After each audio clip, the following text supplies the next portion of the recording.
So this video is about Angela Kukawski, who was recently murdered by allegedly a gentleman by the name of Jason Barker in the Valley in California. And it was very interesting to me because she was a business manager for a lot of really famous people, Nicki Minaj and the Kardashians at one time, and Tupac's estate, and and Offset.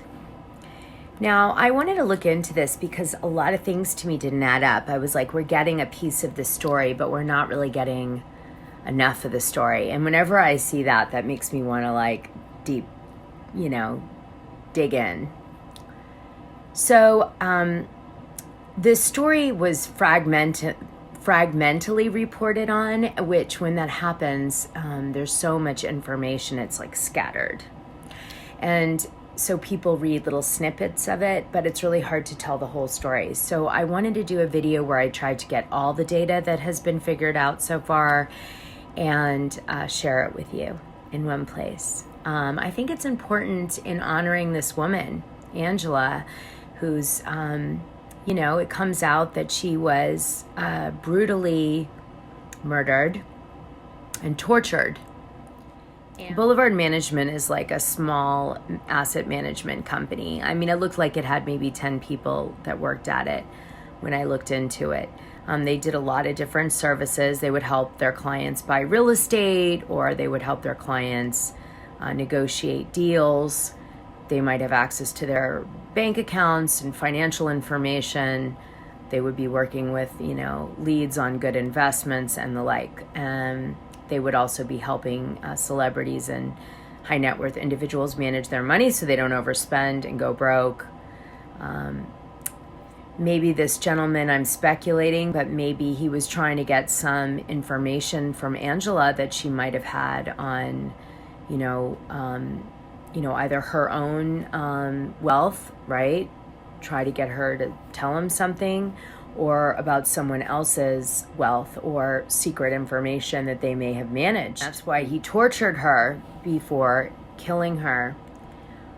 Now, they shared a house together, this gentleman and her, which everyone is assuming that he is her boyfriend, but I haven't really seen any information to confirm that for sure they were having sexual relations and they had this intimate relationship. So I don't know yet. I tried to determine that, but I couldn't find that information out, that the police have determined that already. So maybe they know something I don't.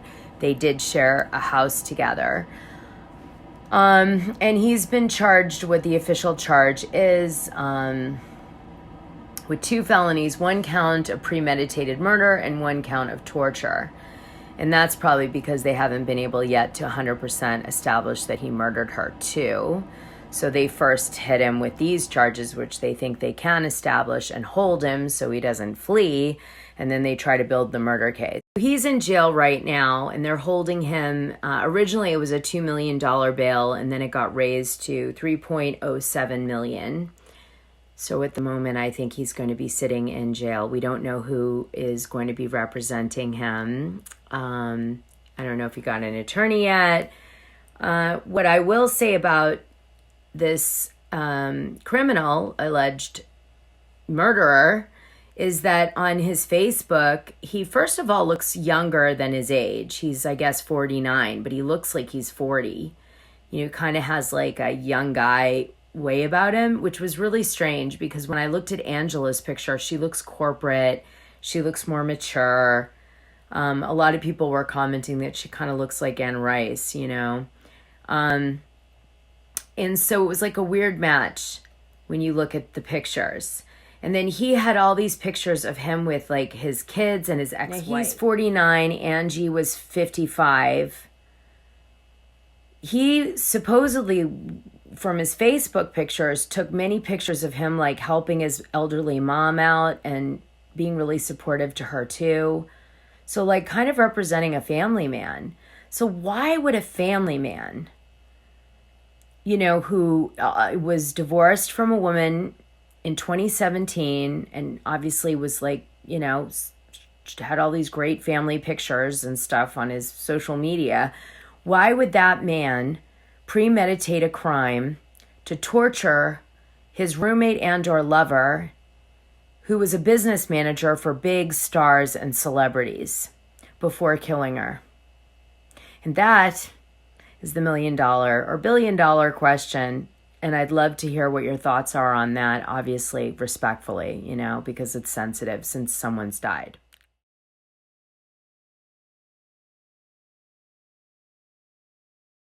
And purportedly, from everything I'm seeing all the celebrities say and her colleagues, she's super kind.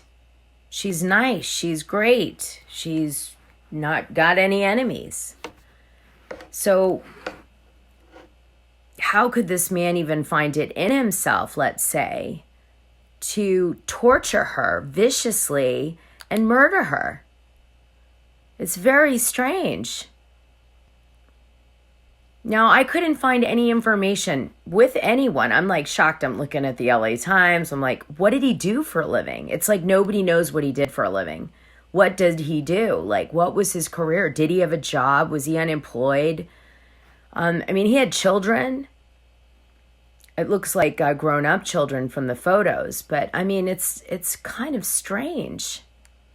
Now, let me tell you quickly about her death, because the report around her death is a little confusing. Every periodical's trying to explain it, but they're kind of contradictory. So in one instance, it said that she died because she was stabbed to death.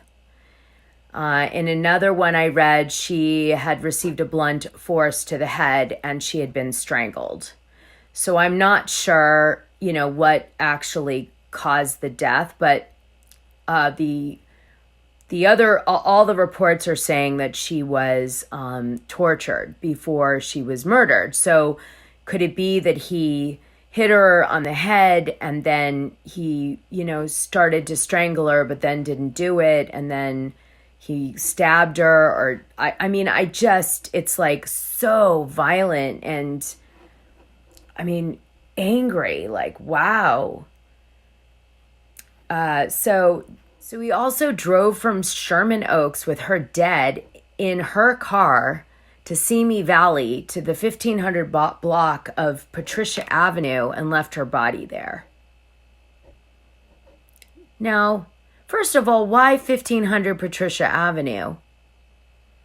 Was he trying to make it look like she got mugged or carjacked or something, and they left the body there and they wouldn't know it was him because he lived with her, and so his prints would be probably on the car? Or was it that there was a specific reason for leaving her there? Was he trying to make it look like someone else did it?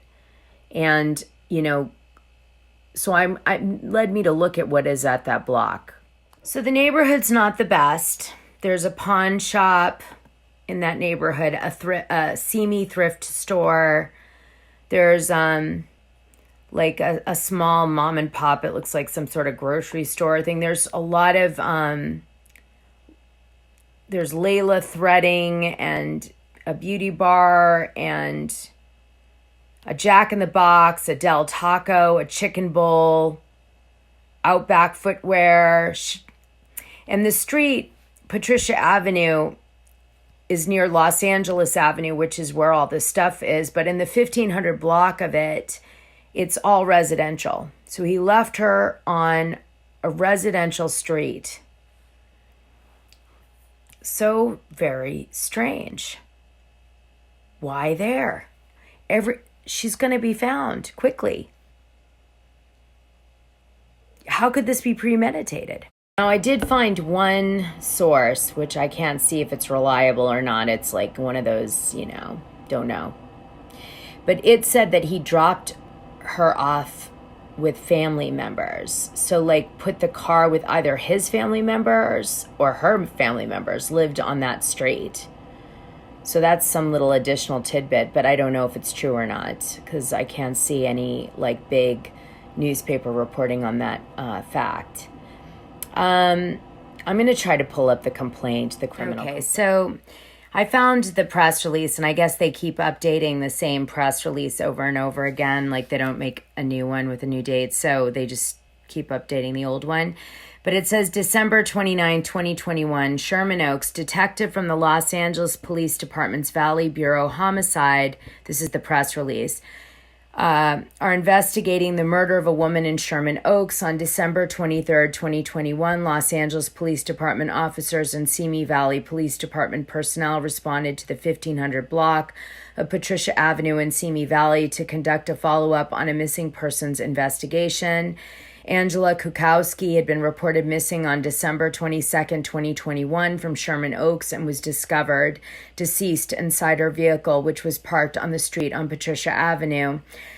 Kukowski's boyfriend, 49-year-old Jason Barker, was arrested on suspicion of murder. He was booked into Van Nuys jail. And since the arrest, the Los Angeles County District Attorney's Office has filed murder charges on Barker. So they've upgraded it to murder from the first part of this video where I was reading the last, notable news that was out there. So they must have, quietly upgraded him to murder now. They must have enough. Detectives believe that Barker killed the victim inside their Sherman Oaks residence, placed her inside her vehicle, and drove to Simi Valley. Anyone who has any additional information is urged to call the Los Angeles Police Department, Valley Bureau Homicide at 818-374-9550. And you can do it anonymously, you guys. So, yep.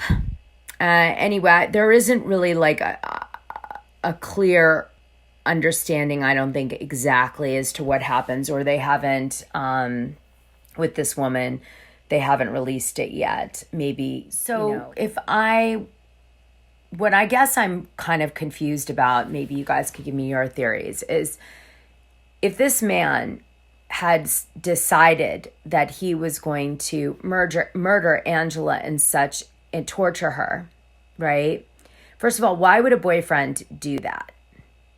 Second of all, why would he do it in a way that he's definitely going to get caught quickly, right? If it's premeditated. I mean, I see a murder from passion. You get okay, you don't think, it's just happening. But, he never thought about what he was going to do after he murdered her. To me, there's something missing in this story. And I'm just going to be wondering indefinitely, I guess, until they release more information. But I really hope we find out what it was. Well, I do like to study these things from time to time. The people in the Patreon know. So I don't generally do it on YouTube. But this one I felt like was important to do. I really, when a woman is abused in this way, I feel like we can't just sensationalize it and then put it off to the right, we have to really follow up. So if you like this video, subscribe, and hit the notification button, and stay safe, my sweet friends. Stay safe in this crazy world that we live in.